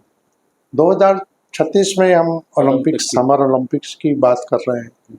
कोई भी बड़ा event, sporting event, multi sports event किसी देश में होता है तो उस देश की दशा और दिशा जो बदलती है एक इवेंट कराने से, वो एक बहुत बड़ा मैसेज जाता है पूरे देश में। फॉर्चुनेटली हमारे देश की जो पॉपुलेशन है, 65% यूथ है हमारे देश में जी। 65% यूथ को देखते हुए, उनकी टैलेंट को देखते हुए, इतना youth, we are so fortunate to have this percentage of youth in our country. और गवर्नमेंट का जो विजन है कि मेगा इवेंट्स कराना, जी। मेगा इवेंट कराने से जो खिलाड़ियों को जो प्रोत्साहन मिलता है, यार मेरे देश में कॉमनवेल्थ गेम होने जा रहा है 2030 में, मेरे देश में हम लोग 2036 में ओलंपिक की बात कर रहे हैं, मुझे उसका हिस्सा बनना है। तो वो जिस सोच के साथ खिलाड़ी और यूथ जो डाइवर्ट होता है इस प्रोफेशन में, क्योंकि यूथ एक ऐसा है कि एक ऐसी एज है कि यूथ के जो ओपिनियन है वो कभी भी बिगड़ सकते हैं। उसका जो डाइवर्शन जो होता है गलत दिशा में भी जा सकता है। स्ट्रेस लेवल आजकल इतना है ना, आप गलत प्रोफेशन में चले गए, आप ड्रग्स में चले गए, कहीं आपका जब उनको दिखता है कि हाँ यार हमारे स्पोर्ट यूथ वेलफेयर जो है, गवर्नमेंट उसकी तरफ ध्यान है, तो वो अपने आप को उस तरफ मोड़ लेता है। और ये मेगा इवेंट आपने देखा होगा जो 2010 में हमारे देश में जो दिल्ली में कॉमनवेल्थ हुआ, कितना एयरपोर्ट का देखिए कितना डेवलपमेंट हुआ, कितने सड़कों का एक्सपेंशन हुआ, बारापुला रोड बनी, मेट्रोज आई, अंडरपासेस ब्रिजेस बने, खेल विलेज का निर्माण हुआ। जो ओवरऑल डेवलपमेंट होता है पूरे सिटी का, वो एक बहुत बड़ा, आप नॉर्मल कोर्स में करने जाओ तो वो बड़ा टाइम लगता है उसमें। तो ये मेगा इवेंट जो हमारे देश में हो रहे हैं 2020 और 30 में जो हम लोग विट कर रहे हैं, ये अगर हो जाते हैं तो मुझे लगता है कि देश में एक बहुत बड़ी क्रांति आएगी। इत्तेफाक से मुझे अभी गुजरात जाने का मौका मिला, 6-7 महीने पहले मैंने गया था। तो वहाँ एक लोगों में एक मैसेज गया हुआ है कि जो इस इवेंट को लेकर लोग जो उत्साहित हैं कि यहाँ इतने बड़े इवेंट होने वाले हैं, तो एक बड़ी पॉजिटिव सोच वहाँ गई हुई है। और काफ़ी हद तक वहाँ लोगों ने अपना जो इंफ्रास्ट्रक्चर डेवलपमेंट की तरफ जो प्लान्स हैं वो उसको अपने मन में एग्जीक्यूट कर लिया कि हाँ, आने वाले समय में हम इस तरह का हमारा इंफ्रास्ट्रक्चर डेवलप होगा। तो ये एक जो इन्वेस्टमेंट आता है, Gujarat is a part of India, चाहे गुजरात में हो, दिल्ली में हो, भोपाल में हो, है ना, कहीं एनी पार्ट ऑफ इंडिया, जितना भी बड़ा एक मेगा इवेंट होगा, एक इंटरनेशनल एक्सपोजर मिलता है, एक इन्वेस्टमेंट आता है, देश में इंफ्रास्ट्रक्चर का निर्माण होता है, और वो फिर निर्माण होने के बाद इवेंट तो 15, 20, 25 दिन का है। जो इंफ्रास्ट्रक्चर उसका जो बेनिफिट होगा वो आने वाली नेक्स्ट जनरेशन्स लेती हैं। अब जैसे नेहरू स्टेडियम हमारा जो बना है, तो एक एसेट है जो हमारे देश की, जो पूरा बच्चे खिलाड़ी यूज करते हैं इसको। तो एक इवेंट कराने के साथ साथ जो एलाइड फैसिलिटीज जो बढ़ती हैं, वो मुझे लगता है कि एक यूथ के लिए बड़ा पॉजिटिव साइन होता है। और देश में अगर हमारा यूथ, हमारा देश अगर यंग रहेगा तो सोच भी यंग रहेगी, और फिर आप डेवलपमेंट भी उसी हिसाब से होता है। वो जो यंग जनरेशन है उसका जो पावर है वो अपन सही जगह पर सही जगह करेंगे तो और कंट्री को बेनिफिट होगा। जी सर, भोपाल में आए 95 से 30 साल का समय हो गया है। भोपाल को झीलों का शहर कहा जाता है, 10 से ज़्यादा वाटर बॉडीज हैं। तो इस वाटर बॉडीज का use sports authority of India ने किस तरह से किया? ये बड़ा अच्छा सवाल किया और बड़ा इंटरेस्टिंग सवाल है ये। जब हमारा ये सेंटर बना तो वाटर स्पोर्ट्स के लिए हमारे डायरेक्टर जनरल मिस्टर मित्तल हुआ करते थे, तो उन्होंने कहा था इसका यूज़ होना चाहिए। तो और उमा भारती जी ने भी कहा कि वाटर स्पोर्ट्स सेंटर बनना चाहिए यहाँ पे। तो उन्होंने मुझे टारगेट दिया, हमारे डीजी ने, कि ये 15 मैडम चाह रही हैं कि 15 दिन के अंदर सब किया जाए, वाटर स्पोर्ट्स सेंटर स्टार्ट किया। तो मेरे मन में विचार आया कि टैलेंट कहाँ से आएगा, बच्चे कहाँ से, सेंटर बनाना तो बड़ा आसान है। तो फिर हमने सोचा कि हाँ, नर्मदा जी हैं और नर्मदा के किनारे जो नाविकों के बच्चे हैं उनको क्यों ना टैप किया जाए। तो मेरी कुशवाहा जी से भी बात हुई, स्टेट गवर्नमेंट को थे, तो हम स्टेट गवर्नमेंट के सपोर्ट के साथ हम लोग जहाँ जहाँ नर्मदा जी गई हैं हम वहाँ गए। मैं खुद पर्सनली गया वहाँ पे। हमने उनके बच्चों को, उनके पेरेंट्स से बात की कि इस तरह भारत सरकार की स्कीम हम लोग ला रहे हैं और हमें आपके बच्चे चाहिए हैं। तो कॉन्सेप्ट ये था कि जो फाइबर ग्लास की बोट है उसको चलाना नए टैलेंट के लिए बड़ा मुश्किल होगा। जो बच्चे नर्मदा के किनारे रह के लकड़ी की बोट चलाते हैं, उनके लिए ना तो बोट चलाने का फिक्र है, ना उनको स्विमिंग सिखाने की जरूरत है, ना उनको पानी का भय।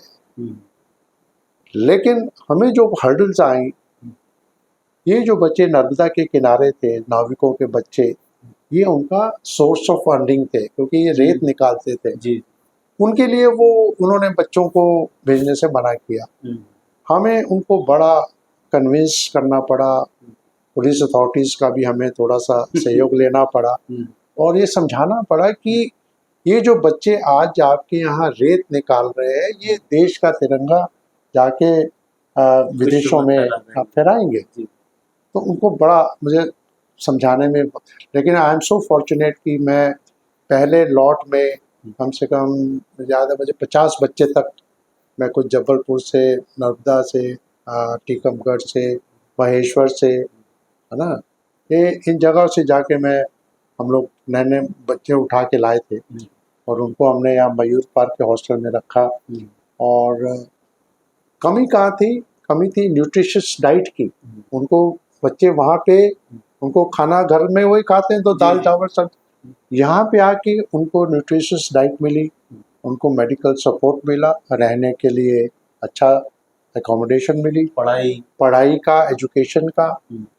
आप बिलीव नहीं करेंगे Damodar ji, with in a span of 3 years उन बच्चों ने हमें नेशनल मेडल ला के दे दिए। और अगले 2-3 सालों में वो अंतर्राष्ट्रीय खिलाड़ी बन गए। ये संभव ना हो पाता अगर हम वहाँ से खिलाड़ी ना लेके आते, उनके पास नहीं जाते। उनके पास हम गए और हम उनको कन्विंस कर पाए।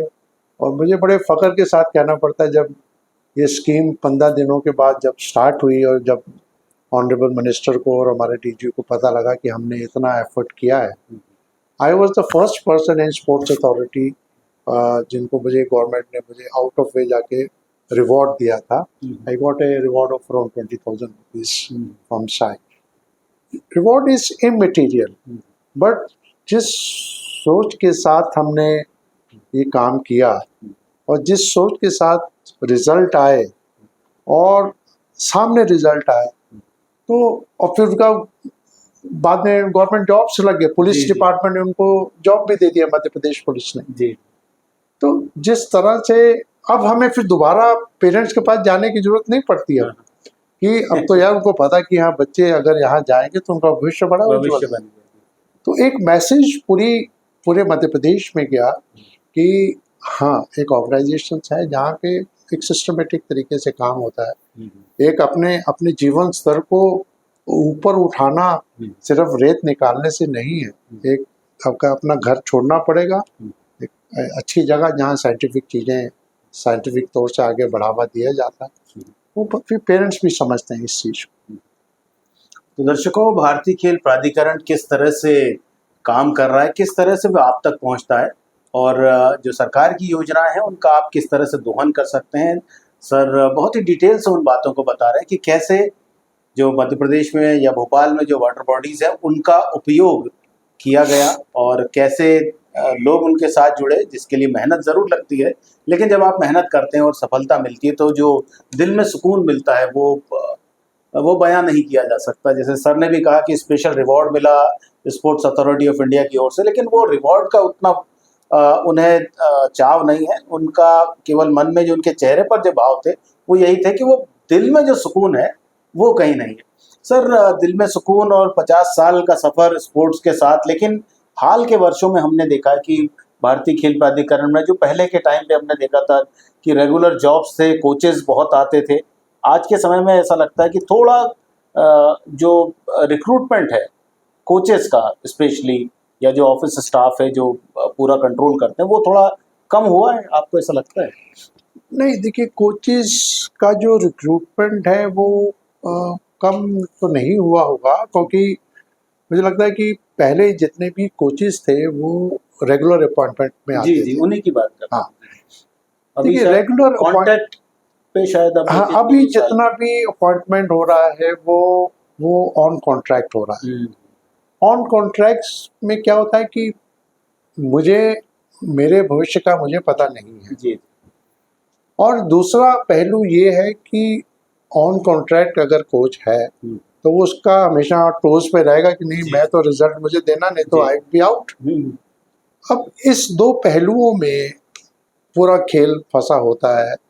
अगर आप कोच की निगाह, कॉन्ट्रैक्ट कोच की निगाह से देखें, कॉन्ट्रैक्ट कोच ये सोचता है कि मैं अपनी लाइफ में कोच बन गया, बट मुझे 1 साल के बाद मुझे ये नहीं पता कि मेरा भविष्य क्या है, और वो अब उस कोच जब जॉब पे आता है तो उसकी शादी भी होती है, बच्चे भी होते हैं, उसको अपना घर भी Family, बनाना जी। होता है और उस घर के लिए किश्त भी देनी पड़ती है। तो एक कोच की जो बजट प्लानिंग होती है वो उसकी सैलरी पे डिपेंड करती है और वो उस कोच को ये नहीं पता कि 1 साल के बाद मेरा भविष्य क्या है। और दूसरी तरफ जो गवर्नमेंट का उद्देश्य रहता है कि अगर ये कॉन्ट्रैक्ट में रहेगा तो ये बेस्ट परफॉर्मेंस। सर अच्छा परफॉर्म करेगा। गवर्नमेंट का भी विजन बिल्कुल सही मायने में है, लेकिन अब अक्सर मुझे जो लगता है, जो मेरा पर्सनल, ये मेरा बिल्कुल व्यक्तिगत ओपिनियन है कि मैं अगर अपनी लाइफ से, अपने आप से अगर सेटिस्फाइड हूँ तभी मैं दूसरों को जी। कुछ दे पाऊंगा। अगर मुझे अपना ही भविष्य अंधकार में लगेगा या मुझे लगेगा कि मैं, अगर मैंने 1 करोड़ का 80 लाख का लोन लिया, अगर मैं किस्त नहीं दे पाया तो मैं तो सड़क पे आ जाऊंगा, तो मैं तो घर नहीं बना पाऊंगा। या मुझे अपने बच्चे को एजुकेशन अगर कहीं देनी है तो मेरे पास उतने फंड्स होने चाहिए, सिक्योर अमाउंट होना चाहिए। तो आदमी जब वैसी स्थिति में आ जाता है, ड्यूअल माइंड की सिचुएशन में आ जाता है, तो उसका जो आउटपुट होता है वो शायद कम हो जाता है। तो आई थिंक ये एक साधारण सी बात है और ये मुझे लगता है कि आने वाले टाइम पे जरूर इस पे सोच की जाएगी और एक स्टेबिलिटी के साथ, जो हम तो अपना ही एग्जांपल लेते हैं, अगर हम इनस्टेबल होते तो हम सिस्टम में क्या स्टेबिलिटी लाते, जी। है ना। तो सिस्टम को चलाने के लिए आपका मन स्थिर होना चाहिए, आपकी फाइनेंशियल कंडीशंस ठीक होनी चाहिए, आपके वैसे जॉब अपॉर्चुनिटीज़ होनी चाहिए। हालांकि कॉन्ट्रैक्ट में भी उसका बेनिफिट होगा, जरूर जी, जी। होगा, जो उनका जो आउटपुट है वो आएगा। लेकिन एक जो फ्यूचर की बात हो जाती है हमारे यहाँ, हमारे जो इंडियंस हैं बेसिकली, हम लोग बड़ा फ्यूचर की प्लानिंग ज़्यादा करते जी। हैं, है ना। वही, और हम लोग अपने बच्चों के लिए बहुत कुछ करना चाहते हैं। Emotionally we are so bonding है हम लोगों की, है ना, हमारे सिस्टम में, हमारे संस्कारों में। तो उन सब चीज़ों को देखते हुए over a period of time मगर हो सकता है कि, क्योंकि कॉरपोरेट का कल्चर अलग है, प्राइवेट का कल्चर अलग है, गवर्नमेंट का एक सिस्टम अलग है। अब डॉक्टर भी है, फॉर दैट मैटर, डॉक्टर भी अगर कॉन्ट्रैक्ट में उसको पता ही नहीं है कि मैं कल जॉब पे हूँ कि नहीं हूँ, I don't know how seriously he will take his patients. तो ये इसमें थोड़ा सा मुझे लगता है कि सुधार होगा आने वाले टाइम पे। आज के समय में हम पहले डिपेंड करते थे स्टेट गवर्नमेंट्स की एकेडमी में, स्पोर्ट्स अथॉरिटी ऑफ इंडिया की एकेडमीज में, लेकिन आज के मेरे ख्याल में पिछले 15-20 साल से हमने देखा एक और बदलाव आया है, जो अलग अलग इंस्टीट्यूशन, कोचिंग इंस्टीट्यूशन खुल गए हैं, अलग अलग एकेडमीज खुल गई हैं। वो किस तरह से सपोर्ट कर रही हैं? आजकल की जो अकेडमीज हैं, जो खिलाड़ी है, वो ये देखता है कि कोच कौन है। अगर आपने गोपीचंद अकेडमी का नाम सुना हो, जी। प्रकाश पादुकोण अकेडमी का नाम सुना हो, तो Gopichand is personally known to me, क्योंकि मेरी साउथ पोस्टिंग रही है और टॉप्स में मेरा उनसे काफ़ी मिलना जुलना रहा है। गोपीचंद खुद 4 बजे अपने ग्राउंड पर खड़ा होता है खिलाड़ियों को कोचिंग देने के लिए। गोपीचंद की एकेडमी में एडमिशन देने के लिए, फॉर्म लेने के लिए सुबह 2-3-4 बजे से लाइन लग जाती है, तो सुना है हमने ऐसा। जी। क्यों? क्योंकि गोपीचंद ट्रेनिंग दे रहा है। नाम प्रकाश पादुकोण आ रहा है ना, मीरा चानू आ रही है, मैरी कॉम आ रही है, हाँ, इन्होंने सबने एकेडमियाँ। तो नाम जो है ना, नाम के पीछे एकेडमियाँ चलती हैं। तो ये एकेडमीज एक बहुत बड़ा रोल प्ले कर रही हैं हमारे सिस्टम में। जितनी ज़्यादा एकेडमीज और जितने ज़्यादा प्रोमिनेंट स्पोर्ट्स पर्सन, जितने भी अचीवर्स हैं ओलंपिक्स में, जसपाल राणा ने भी शुरू की है ना, तो ये लोग अगर अब गवर्नमेंट भी सपोर्ट कर रही है प्राइवेट एकेडमीज को, है ना। खेलो इंडिया में भी प्राइवेट एकेडमी को सपोर्ट का प्रोविजन है। खेलो इंडिया के 13 वर्टिकलर्स में एक एकेडमीज का भी वर्टिकल है। तो ये जितनी ज़्यादा खिलाड़ी, प्रोमिनेंट खिलाड़ी, क्योंकि आज खिलाड़ी तो जो यूथ है ना, वो उसको पूरी आजकल उसके सामने चैट जीपीटी ने और एआई ने सारे दरवाजे खोल दिए हैं। कहाँ क्या मिल रहा है, कहाँ क्या हो रहा है, मुझे और आपको बताने की जरूरत नहीं है जी। उनको सबको पता है कि कहाँ क्या हो रहा है। और फिर ये एकेडमीज मुझे लगता है कि बहुत बड़ा रोल अदा करेंगे हमारे सिस्टम। सर, जब से आप भोपाल आए हैं और भारतीय खेल प्राधिकरण में रहे हैं, मैं कुछ प्लेयर्स के नाम लेना चाहूँगा जिन्हें आपने बचपन से देखा और वो बड़े बड़े लेवल पर पहुँचे। पहले तो ओलंपियन समीर दास, जो फर्स्ट बैच के स्टूडेंट थे 93 में, आपके साई ट्रेनिंग सेंटर के। उसके बाद आपने उन्हें नज़दीक से देखा कैसे कैसे ग्रो करते गए, और फिर वो 2000 का सिडनी ओलंपिक उन्होंने खेला। तो क्या कहेंगे समीर दास के बारे में, कैसे छोटेपन से देखा और ओलंपियन बनने तक का समीर दास जो था, वही मैंने बताया ना, ही वाज, उसके मुंह में जुबान नहीं थी जी। He was a very hard working, और उसका रूम जो होता था सबसे बढ़िया साफ सुथरा रूम। आदमी को कहाँ डिसिप्लिन आपके इनबिल्ट है। और इत्तेफाक से मैं उनकी माताजी और उनके पिताजी से भी रूबरू हुआ हूँ और मिला हूँ। उनके माँ बाप ने जो उनको संस्कार दिए, उनके तो घर में भी खेल था जी। और उसका जो सेल्फ डेडिकेशन था, मैंने कहा ना, एक जो खिलाड़ी बनने वाला होता ना, वो दिख जाता है। जी जी। समीर दास में वो क्वालिटी थी, जैसे रियाजुद्दीन में थी जी। समीर दास में वो क्वालिटी थी। वो बड़ा शांत प्लेयर था। और फिर and I think I consider him as the most luckiest person, sportsman from Madhya Pradesh, from Bhopal, जो सारे junior world cup, senior world cup, Asian games, Olympic games, सारे गेम्स खेला।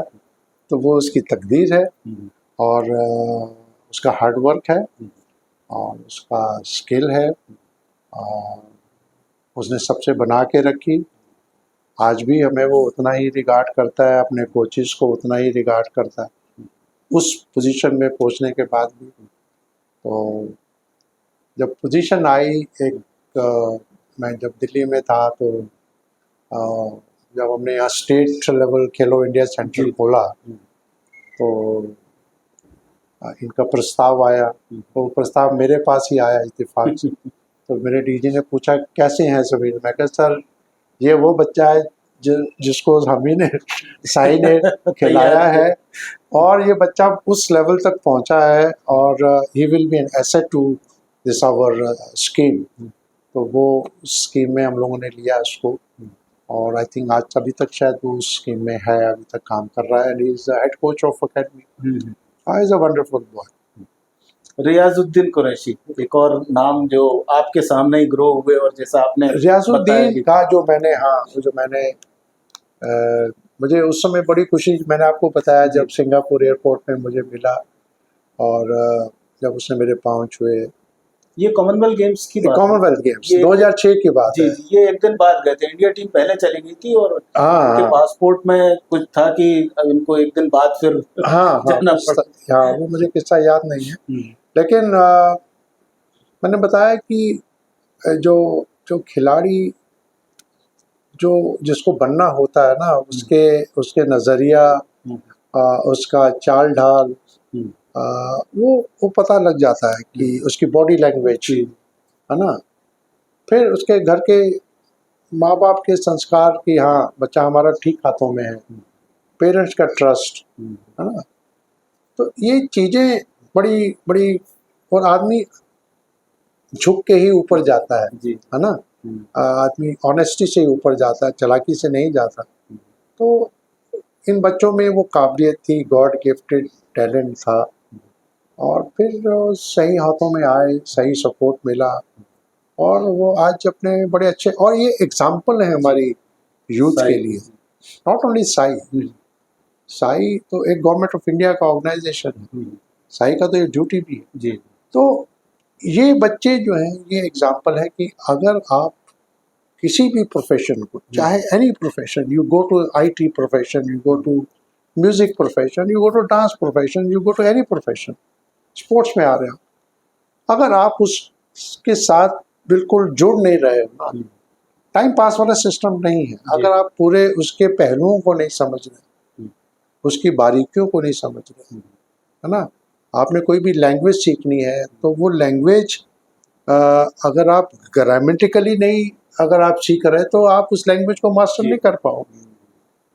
तो हर एक चीज़ को सीखने के लिए, सीढ़ियों को चढ़ने के लिए, हाई उस मुकाम तक पहुंचने के लिए आपको प्रॉपर सीढ़ियाँ चढ़ के जानी पड़ेंगी।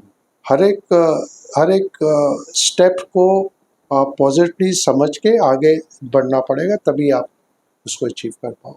और एक और खिलाड़ी जो आपके ही मार्गदर्शन में रहे काफ़ी टाइम, और मध्य प्रदेश के एकमात्र एथलेटिक्स के ओलंपियन अंकित शर्मा। हाँ, अंकित शर्मा एक ऐसा खिलाड़ी, आपने बड़ा अच्छा नाम लिया, वो बड़ा डेडिकेटेड और डिसिप्लिन और भक्त जी हनुमान धार्मिक। जी के धार्मिक खिलाड़ी, ऐसा मैंने खिलाड़ी नहीं देखा। वो खिलाड़ी अपने गुरु को बड़ा सम्मान करता है, गुरु को बड़ा मानता है, उसके अंदर जो इनबिल्ट है, उसके अंदर जो टैलेंट है, उसने हर एक पहलू को बड़े अच्छे से पहचाना कि इस स्टेज में मेरी यहाँ पे ट्रेनिंग बड़ी अच्छी हो रही है।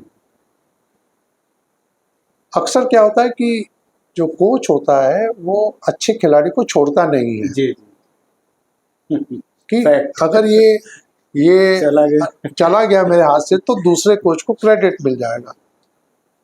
बट अंकित को कुछ गुरु उसके जो यहाँ सुरेंद्र पाल जी थे ये कोच, उन्होंने भी इस चीज को समझा कि नहीं, अब इसका वक्त मेरा आया, काम खत्म हो गया, अब और इसको बड़े नेक्स्ट स्टेज में लेवल पे जाना है। उसको मुझे याद है, पहले पटियाला गया, पटियाला से ट्रिवेंड्रम, फिर त्रिवेंद्रम उनको शिफ्ट किया गया, और जब उसने शायद 8.09 क्रॉस किया था तो हम उस समय उस नेशनल मीट में हम भी अवेलेबल थे। और तो उस बच्चे ने हर एक स्टेज में ये समझा कि अब मेरी नर्सरी खत्म हुई, अब मुझे स्कूल में कहाँ जाना है, कौन सा स्कूल है, वो स्कूल के बाद कौन से कॉलेज में जाना है और कौन सी यूनिवर्सिटी में जाना है। उस बच्चे में ये टैलेंट था, और इत्तेफाक से is a very hard worker. Life में परमात्मा उसको बहुत कामयाबी दे, ये मेरी दुआएं उसके साथ। और मुझे लगता है अब तो शायद वो उस कस्टम में या इनकम टैक्स में है, अभी चेन्नई में पोस्टिंग है उसकी। बट वो बच्चा भी हमने देखा कि उसमें बड़ा जो उसकी जो टेक्निक, क्योंकि वो मेरा ही इवेंट था, लॉन्ग जंप इत्तेफाक से मेरा ही इवेंट था, उस बच्चे में जो करंट था वो I could feel that current. और उसने बड़ा जो मैक्सिमम जो लाइफ में अचीव करना था इन्हें स्पोर्ट्स एरिना, वो उसने अचीव किया। आई थिंक ये बच्चे बड़े blessed and we feel so blessed कि हमें ऐसे बच्चों को ग्रूम करने का मौका मिला। सर, बहुत समय भोपाल में हो गया, और जब से भोपाल आए उसके बाद ऐसा लगा कि ये शहर आपका ही हो गया। तो इस शहर के बारे में बताएं, 30 साल का जो एक टाइम आपने यहाँ बिता दिया अपना, और अब यहीं सेटल हो गए, तो भोपाल से लगाओ, भोपाल के और मध्य प्रदेश के स्पोर्ट्स में जो आपका कंट्रीब्यूशन है, या यूँ कहें, इस शहर के बारे में बताएं कि क्यों ये शहर पसंद आ गया। लखनऊ नवाबों का शहर और तहजीब का शहर, बहुत पुराना, हमारे देश का एक बड़ी सिटी। मेरी जन्म स्थली तो यूपी थी, लखनऊ, बट कर्म स्थली जो इसको कहते हैं वो ज़्यादातर अक्सर मैं भोपाल में रहा। मेरा ये मानना है कि नर्मदा मैया जी का जो पानी है, उस पानी में इतना ठहराव है कि आपके जिसने नर्मदा जी का पानी पी लिया उसके जीवन में स्थिरता आ ही जाएगी। और यहाँ मैंने एक चीज़ और देखी कि क्योंकि साउथ में मैं देख के आया था, यहाँ के जो लोगों की जो सिंप्लिसिटी है मध्य प्रदेश की, एक डिफरेंट, बड़े ही ऑनेस्ट और सिंपल लोग हैं, और काम करने में बड़ा मज़ा आता है, और आप उनको जैसा मोल्ड करना चाहो आप उनको वैसा मोल्ड कर सकते हो, आपकी बात सुनते हैं। फिर यहाँ के जो स्टेट कैपिटल के जो बेनिफिट्स थे वो हमें मिले। मेरे वाइफ का जॉब अपॉर्चुनिटी यहाँ पे थी वो, तो कुल मिलाकर जो इस भोपाल शहर की जो एक पॉजिटिव वाइब्स थी, ग्रीनरी, और फिर आपको ज़्यादा कम्यूट नहीं करना पड़ता, everything it as arms length, है ना।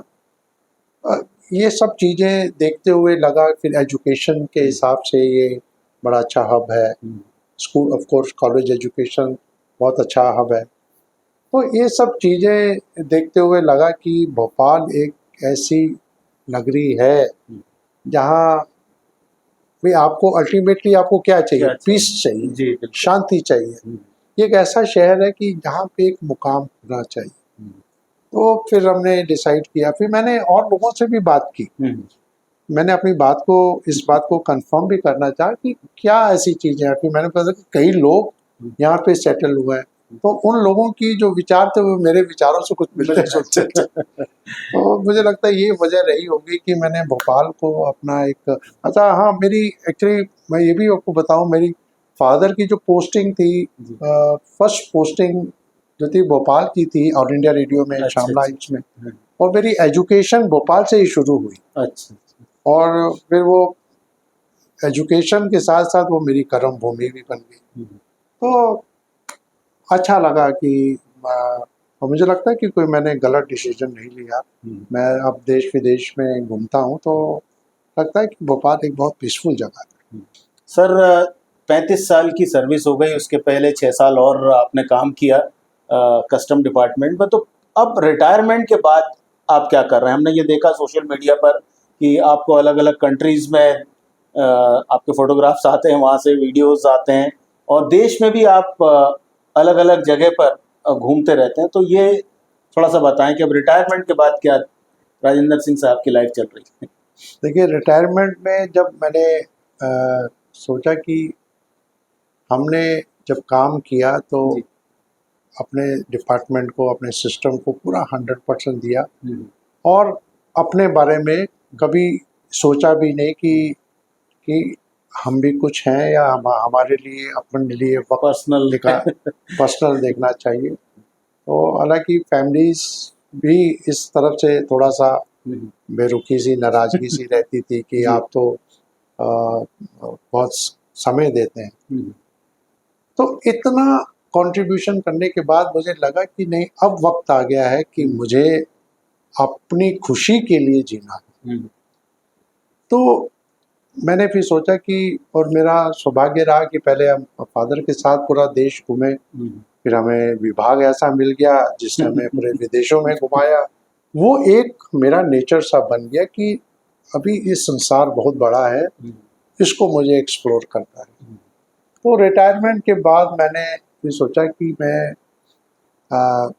पूरे देश और विदेश में मैं भ्रमण करूंगा। जो विदेशों की जो टॉप कंट्रीज़ हैं जिनको मैं विज़िट कर पाया उनको मैं ज़रूर करूंगा, क्योंकि मुझे लोगों से मिलने से, उनके कल्चर को जानने से मुझे बड़ा इंटरेस्ट है कि लोग कैसे बातचीत करते हैं, कैसा खाते हैं, क्या ब्यूटी है देश की। जैसा मैंने यूरोप विजिट किया है ना, और ऑस्ट्रेलिया जाता रहता हूँ, मेरा भांजा है वहाँ पे। अब मैं जाता नहीं हूँ, वहाँ भांजा तो मैं 3 महीने जाके रहता हूँ। रहने के साथ आप अब खाना पीना सब वहाँ फ्री रहता है, तो अपना सिर्फ आपको आपको खाली टिकट लेके जाना है जी। तो उस देश के, आप किसी देश के कल्चर को समझना चाहोगे तो आप 1, 2, 3, 4 दिन में नहीं समझ पाओगे। आपको तो वहाँ रहना पड़ेगा, उनके बातचीत करने पड़े। तो ये मेरा एक इंटरेस्ट है कि मैं विदेश में जाके लोगों को मिलना चाहता हूँ, देखना चाहता हूँ, उनका फूड एंजॉय करना चाहता हूँ। तो अब भगवान की दुआ से पेंशन अच्छी है, खर्चे कुछ ज़्यादा होते नहीं हैं, और जब ऐसा आपका पैशन बन जाए कि घूमना है और सारे रिसोर्सेज आपके पास अवेलेबल हो, तो मैं तो अपने पाँव पे मैंने चक्के लगा लिए हैं। इत्तेफाक से आई डोंट नो, एक बार ऑनरेबल मिनिस्टर यशोधरा मैडम जी का, उनको मैंने एक दिन ऐसे मैसेज भेजा था ऑन इंटरनेशनल वुमेन डे पर। उनका मैसेज आया कि राजेंद्र जी आज आप कल क्या कर रहे हैं, जो आपने सवाल किया। मैंने कहा मैडम मैं आजकल अपनी खुशी के लिए मेरा जो मन करता है मैं वो करता हूँ। उनका तुरंत जवाब आया, राजेंद्र जी मैं भी आजकल यही कर रही हूँ। तो अल्टीमेटली लाइफ का जो आपका अल्टीमेट एम होता है ना, टू बी हैप्पी। आपने आप I am so satisfied what I have done for my society. No, I want to enjoy myself. कि अब मैं, इसलिए मैं कोई असाइनमेंट वगैरह नहीं लेता हूँ। कोई कभी कोई काउंसलिंग कभी कोई करनी पड़ जाए या कोई ऑनलाइन कोई मुझसे कोई सलाह मांगे तो मैं ऑनलाइन देना पसंद करता हूँ। अब इस सिस्टम से मैं बिल्कुल वो हो गया हूँ कि अब now I want to live for myself, for my health, for my wellbeing, for my happiness, and rest is I have left on my God। कि वो अब जैसा आगे लेके जाएगा, मैं अपनी खुशी के लिए सब कुछ करूँ। सर स्पोर्ट्स कॉलेज लखनऊ जहाँ बेस बना एक तरह से स्पोर्ट्स का, वहाँ जाना होता है जो पुराने yes, आपके दोस्त हैं। अभी हमारा 50th ईयर हमारा जो था 50 साल, 75 के बाद 2025 में जी 50 साल पूरे हुए थे, तो हमारा एक रीयूनियन था। उस रीयूनियन में स्टेट गवर्नमेंट भी, आरपी सिंह जी जो डायरेक्टर हैं वो भी इन्वॉल्व हुए थे। वो भी उस हमारे स्पोर्ट्स कॉलेज के ही प्रोडक्ट हैं जी। तो 50 सालों के बाद, चूँकि मैं तो वहाँ लखनऊ में मेरी पोस्टिंग रही तो मैं वहाँ का काफ़ी इन्वॉल्व रहा। तो 50 सालों के बाद जाकर हमें महसूस हुआ कि जिन गुरुओं के माध्यम से हम यहाँ तक पहुँचे हैं, कईयों की तो डेथ हो चुकी है, लेकिन फिर भी 4-5 ऐसे गुरु हैं जो रिटायर होके भगवान ने उनको अच्छी हेल्थ दी है, तो वो उनका आशीर्वाद हम लोग अभी लेते रहते हैं। जब टीचर्स डे आता है तो हम उसको विशेष करते हैं, और हम लोग साल में मिलते भी हैं जी। हम जब ये गेट टुगेदर करते हैं तो गुरुओं को हम बुलाते हैं जिन्होंने हमें इस मुकाम तक पहुँचाया। खन्ना साहब थे हमारे, सिद्दीकी साहब थे हमारे, पांडे जी इतिहास के हमारे जो टीचर थे, तो कोचेज और जो हमें पढ़ाने वाले दोनों। तो वो आदमी को अगर आपको बनना है तो दोनों चक्के चलने चाहिए, स्पोर्ट्स वाला चक्का और एजुकेशन वाला। तो हमारे जितने भी गुरु अभी हमारे लाइव हैं, जिंदा हैं, उनका हम उतना ही सम्मान करते हैं जितना हम पहले दिन किया करते थे। और हॉस्टल की कुछ बातें जो आपके मन में रहती हैं या बताती हैं कि हॉस्टल में रहना कितना मज़ेदार भी रहा है, कितना चैलेंजिंग भी रहा है, वो कुछ याद आ रही हो? हॉस्टल से तो बहुत सी यादें हैं, और बहुत तो ऐसी यादें हैं वो खुराफाती वाली यादें। वो यादें मैं और मीडिया नहीं साझा कर सकता, वो बहुत ही पर्सनल है। बट आई टेल यू कि हम जितने भी उत्तर प्रदेश के खिलाड़ी थे, आज भी हम लोग सब जुड़े हुए हैं, है ना। हमारा फुटबॉल के जो इंटरनेशनल हरीश मोहन बंगारी हैं, गणेश प्रसाद काला हैं, वाल्दिया जी हैं, ये हम लोग आज भी जुड़े हुए हैं। हमारा एक अलग ग्रुप बना है जो हमने देश विदेश भ्रमण ग्रुप बना रखा है। अच्छा। हम 6-7 खिलाड़ी, जो प्रदीप शर्मा है हमारे, हम 6-7 कैसे ऐसे हैं जो अभी एकदम लाइक ब्रदर्स जी, हम लोग जुड़े हुए हैं आज भी। और हम लोग जाते हैं साल में एक बार विदेश में घूमने के लिए जाते हैं। तो जब हम जाते हैं तो हम उस 1974-75 में पहुंच जाते हैं। जो वो 10-15 दिन जो हम साथ होते हैं वो एक ऐसा पीरियड होता है जो हमें हमको बचपन में वापस ले जाता है। तो वो बड़े खुशी के पल हैं जो अब हम पोस्ट रिटायरमेंट हम उसको एंजॉय कर रहे हैं। सर, स्पोर्ट्स मिरर वन से बहुत सी बातें आपने कही और हमने प्रयास किया आपके अंदर झांकने का कि किस तरह से आपने अपने जीवन को जिया, किस तरह से पूरा एक आपका सफ़र रहा भारतीय खेल प्राधिकरण परिवार के साथ जुड़ने के बाद, और जो स्पोर्ट्स की जो पढ़ाई की वो कितनी काम आई, और बहुत से अचीवमेंट्स आपके स्टूडेंट्स ने हासिल किए। आपने भी भारतीय जो स्पोर्ट्स फ्रेटर्निटी है उसके लिए बहुत काम किया। तो एक पूरा निचोड़ आपके जीवन का स्पोर्ट्स मिरर वन के माध्यम से हम जानना चाहेंगे कि क्या कहेंगे आप अपनी इस पूरी अभी तक की लाइफ की जर्नी के माध्यम से ठीक है, लोगों के लिए क्या कहेंगे? यूथ के लिए मैं बस ये कहना चाहूँगा कि हमारे देश में जो अब स्पोर्ट्स का जो माहौल बन रहा है, जो अपॉर्चुनिटीज़ क्रिएट हो रही हैं, जो इंफ्रास्ट्रक्चर क्रिएट हो रहा है, that is at par with the major academic institution like IIT, IIM है। और अब स्पोर्ट्स को एज ए पैशन अगर आपका है, उसको पैशन में प्रोफेशन में कन्वर्ट करने में आपको टाइम नहीं लगेगा। इतना हमारे देश में खेलों का विकास हो रहा है। तो मेरा पेरेंट्स से भी ये वो रिक्वेस्ट है कि अगर आपको लगता है कि आपका बच्चे का रुझान स्पोर्ट्स में, चाहे वो क्रिकेट हो या कोई भी खेल हो, अगर उसमें आपको उसका रुझान दिखता है तो आप उसके पैशन को में हर्डल्स मत बनिए, क्योंकि आपको वो बच्चा बाद में जाके कर्ज करेगा कि मेरा तो पैशन ये था और मेरे माँ बाप ने मुझे ये करने को मजबूर किया, जिसमें वो शायद उतना कामयाब ना हो पाए जितना वो अपने पैशन को लेके कामयाब हो जाते हैं। तो we are going on a very right directions. भविष्य हमारा बड़ा उज्जवल है। आने वाले देश में हमारा देश एक बहुत बड़ा स्पोर्टिंग नेशन बनने वाला है। This is for sure. Sir, बहुत बहुत धन्यवाद स्पोर्ट्स मिरर वन से इतनी अच्छी बातें और इतना अनुभव हमारे साथ साझा करने के लिए।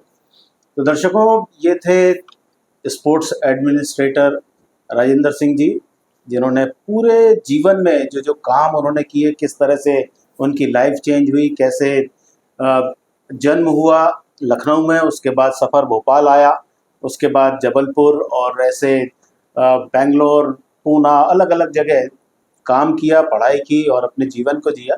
लेकिन सर का ये मानना है स्पोर्ट्स फील्ड में कि अब भारत आने वाले समय में एक स्पोर्टिंग नेशन के रूप में सामने आएगा, और जो लोग इस कार्यक्रम के माध्यम से बहुत कुछ जानना चाहेंगे, आप हमसे जुड़ सकते हैं। हमें अपने मैसेज के माध्यम से बताएं कि कुछ और जानकारियां चाहिए, तो हम आपके लिए सदैव उपलब्ध हैं। स्पोर्ट्स मिरर वन के आज के अंक में इतना ही। अगले अंक में कुछ और मुलाकात, कुछ और स्पोर्ट्स फील्ड से जुड़े हुए लोगों के साथ।